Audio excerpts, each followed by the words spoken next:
Alors d'abord, je ne savais pas, vous me l'apprenez, parce que je ne m'étais jamais fait la réflexion. Je suis le seul président à être passé par la case éducateur. Et j'ai commencé tout en bas, en fait, parce qu'à Monaco, j'ai entraîné à l'époque, on appelait ça des poussins, donc des U10 maintenant, je crois, ou des U8. Et puis après, j'ai monté les catégories. Donc, ça déjà, ça me rend fier d'avoir démarré tout en... Enfin, ça me rend fier de ce passé d'éducateur me rend fier. Ensuite, je ne sais pas si ça amène une spécificité au TFC par rapport au recrutement chez les jeunes ou dans la formation. Ce que je sais, c'est que j'ai une fibre de formateur en moi, je l'ai toujours eu. Dans tous les postes dans lesquels je suis passé, dans tous les clubs dans lesquels je suis passé, j'ai toujours mis beaucoup d'énergie et de temps et d'investissement personnel à faire en sorte que la formation fonctionne. Et ça me parle, ça m'intéresse, ça me passionne même, je dirais. C'est une passion. Même là, dans ma fonction de président au TFC, c'est plusieurs heures par semaine de réunions, de pensée stratégique, de penser sur l'avenir, de penser à structurer comment on voit le foot évoluer sur les 5 prochaines années, quel va être le joueur de demain, de quoi il a besoin, etc. Donc c'est difficile pour moi de dire c'est mon passé d'éducateur qui fait qu'on forme de cette manière ou de celle-là. Je n'irai pas jusque-là, je vais rester beaucoup plus humble, surtout que je suis arrivé dans un club dans lequel la formation était déjà d'un très très très très haut niveau. Par contre, j'accorde énormément d'attention et quand je suis arrivé, j'ai dit au propriétaire, de toute façon, quoi qu'il arrive, je veux garder la responsabilité de la formation sous moi, je vais déléguer beaucoup de choses. La formation, je ne la délègue pas. Je suis en rapport direct avec Julien Lacour et Denis Anco qui dirigent la formation. Voilà, et pour moi, c'est vraiment une passion. Les propriétaires, les représentants de Redbud Capital Partners, nos propriétaires étaient là ces derniers jours. Ce matin, on a fait une longue réunion sur la formation. Le premier jour, ils sont arrivés, ils ont demandé à visiter le centre de formation. Donc on leur a expliqué comment ça fonctionne, etc. Et avec un œil américain, bien sûr, c'est complètement différent. Mais voilà, c'est pour vous dire à quel point la formation est au centre de tout ce qu'on fait au TFC.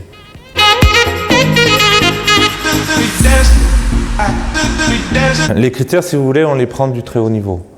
C'est-à-dire que, comme je vous disais précédemment, on essaye de se projeter à 5 ans. Qu'est-ce que va être le foot à 5 ans de haut niveau et de quoi un joueur va avoir besoin pour s'imposer dans le foot de très haut niveau dans les 5 années qui arrivent. Et à l'heure actuelle, il y a 3 critères pour nous qui sont absolument essentiels. Le premier, c'est la qualité technique, mais au-delà de la qualité technique, je dirais, c'est la qualité de la première touche de balle, le premier contrôle. Parce que à l'heure actuelle, les pressings exercés par les équipes sont tellement intenses, tellement hauts, tellement agressifs, que le joueur qui n'a pas la qualité technique sur sa première touche, ou sur une fin de corps, ou sur un dribble, pour sortir de ce pressing-là, il va avoir énormément de mal. Et le deuxième aspect, par rapport à la technique, c'est, comme de notre côté, une fois que les blocs sont replacés, ils viennent vous chasser très très haut. S'ils ne vous attrapent pas, ils se replacent vite, compact. Et là, trouver des espaces dans cette compacité, c'est très difficile. Donc avoir une technique aussi qui s'adapte à ces petits espaces, c'est un peu l'Italie. L'Italie est championne d'Europe, c'est des petits joueurs offensifs qui combinent très vite dans de très petits espaces. Et ils arrivent à combiner sur un plan sur un plan collectif grâce à leur qualité technique individuelle. Donc ça, c'est ce qu'on recherche énormément. Le deuxième aspect, c'est avoir des joueurs qui prennent des décisions très vite sur le terrain.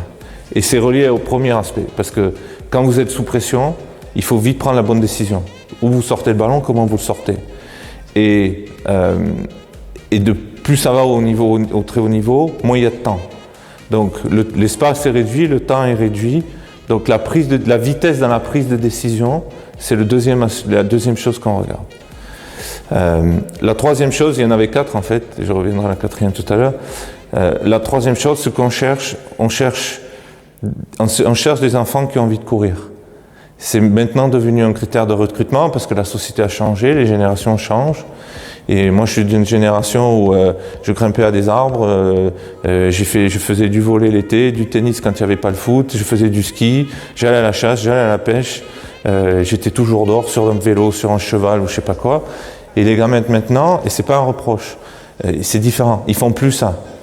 Et ce goût de l'effort, ce goût de la course, ce goût de cet amour pour le sport, en fait, cette générosité, c'est quelque chose qu'on recherche dans nos critères de recrutement. Donc il faut que le gamin ait envie de courir. Et alors des fois je surprends des conversations entre éducateurs ou entre éducateurs et recruteurs ou entre recruteurs. Est-ce qu'il court? Est-ce que c'est naturel chez lui de courir? Et ça c'est intéressant parce que quand je travaillais avec Arsène à Arsenal, j'étais de 97 à 2004 dans le recrutement et donc ça remonte à très longtemps. C'est une question qui me posait souvent. Est-ce qu'il court? Est-ce qu'il a envie de courir? Est-ce qu'il est généreux? Parce que souvent, le joueur qui est généreux, qui a envie de courir, il est généreux par rapport à son coéquipier. Il va faire l'effort pour un autre. Il va faire une course pour ouvrir un espace. Il va faire une course pour fermer un espace parce qu'il y a un autre joueur qui ne s'est pas replacé, etc. Donc ça, c'est ces trois critères, je dirais, un peu technique, tactique, physique et mental. Et puis l'autre aspect, alors le quatrième aspect qui est absolument essentiel pour nous, maintenant, c'est on étudie beaucoup l'environnement familial, et l'environnement social et sociétal du joueur, pour comprendre qu'est-ce qui le motive, d'où il vient, et est-ce qu'il va s'adapter à ce qu'on recherche. Et ce n'est pas l'endroit d'où il vient, à proprement parler, quelle ville, quel quartier, quel faubourg, quelle rue, ça on s'en fout. Ce qui nous importe, c'est avec quelle mentalité il va venir au centre de formation, ou au centre de préformation, ou à l'école de foot, ou à la pré-académie, à l'académie. C'est ça qui nous intéresse le plus. Et on s'aperçoit que les jeunes qui ont une bonne éducation, qui sont respectueux, à qui on a inculqué des valeurs, de par leur famille ou l'école, quand on fait le total sur les 10 dernières années, sont quand même ces joueurs qui passent. Ce sont ces joueurs-là qu'on voit arriver en pro. Donc nous, on l'a intégré complètement maintenant dans notre processus de recrutement. Et à des moments, je sais que l'année dernière, par exemple, dans une région hors Occitanie, il y avait un très très bon joueur qui va passer, qui va faire pro. Mais nous, on a dit, si on le sort d'où il est, il va être un échec. S'il reste où il est, il va faire une carrière professionnelle. Et on préfère qu'il fasse une carrière professionnelle ailleurs qu'il soit un échec chez nous. Donc c'est vous dire à quel point on pousse dans le détail et l'étude de l'environnement et de la personnalité du joueur.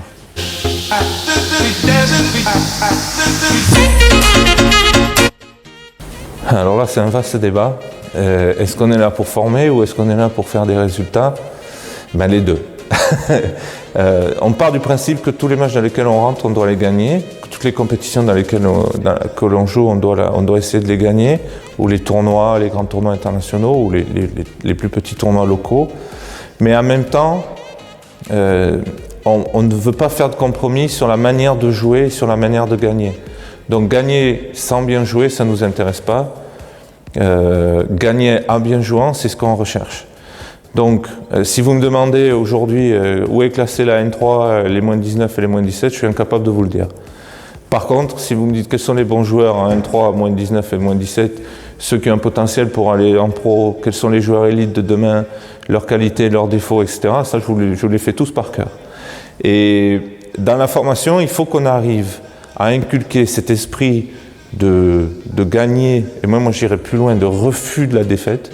Moi ce qu'on cherche, c'est inculquer au gamin le refus de perdre. Plus que la volonté de gagner, c'est le refus de perdre. Et la qualité du jeu qu'on veut appliquer.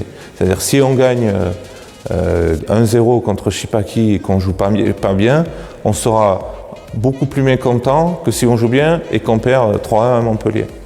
Bon, c'est Montpellier, peut-être pas. Mauvais exemple. Mais c'est ça l'esprit. Mais l'équilibre à trouver entre le fait de former des individus et le fait de gagner des matchs, il est difficile à trouver. On n'y est pas tout à fait encore parce qu'on a tendance à privilégier la qualité de jeu sur l'aspect compétition. Et on veut aussi développer des compétiteurs. C'est ce que je dis constamment à nos formateurs. On ne peut pas passer de 8 ans à 19 ans ou à 18 ans en ne parlant pas de victoire et ils arrivent en pro et on leur dit il faut gagner tous les samedis. Ça ne peut pas marcher. Donc si on veut parler de gagne, il faut commencer tôt. Mais d'un autre côté, on ne veut pas gagner à tout prix. Et on n'est pas là pour former des équipes, on est là pour former des joueurs. Donc voilà, j'espère avoir répondu à votre question. Mais c'est un sujet qui est très très intéressant. On doit en parler toutes les semaines, si ce n'est tous les mois. Est-ce qu'on met un peu plus de compétitivité, un peu plus de gagne, un peu plus de hargne dans ce qu'on fait par rapport à la qualité de jeu? Non. Mais est-ce qu'on ne parle pas du tout de gagner et qu'on passe tout sur le jeu? Non plus. Donc la recette, on pense, c'est on veut gagner tous les matchs, mais on ne fera aucun compromis sur la qualité de jeu, sur la manière dont on veut jouer, sur le fait de repartir de derrière, de ressortir court, d'être très agressif à la récupération du ballon, d'aller chercher l'adversaire, d'être maître du jeu. Ça, là-dessus, on ne fait pas de compromis et on n'abandonnera pas ça pour gagner un match.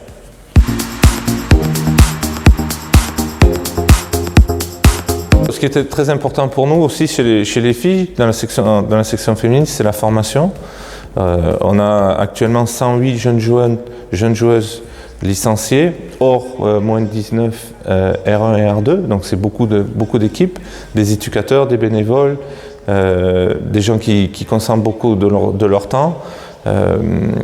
On est en train de réfléchir pour réintégrer la formation chez nous plutôt que dans un lycée à côté.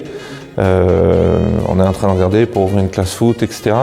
Donc cette formation féminine, on est performant, on a plusieurs internationales. Toulouse a toujours formé des joueurs qui sont en équipe de France, des joueuses pardon, qui sont en équipe de France. Et c'est quelque chose qu'on veut continuer à faire. Et la dernière fois, j'étais avec les filles lors de cette soirée. Je leur ai dit alors l'équipe de R2 et de moins de 19, comment ça se passe? Elle m'a dit de toute façon on a toutes le même âge. Donc même l'équipe R1, l'âge moyen c'est 19 ans. Donc on est très jeune et c'est grâce au travail de formation qu'on fait en dessous dès l'école de foot.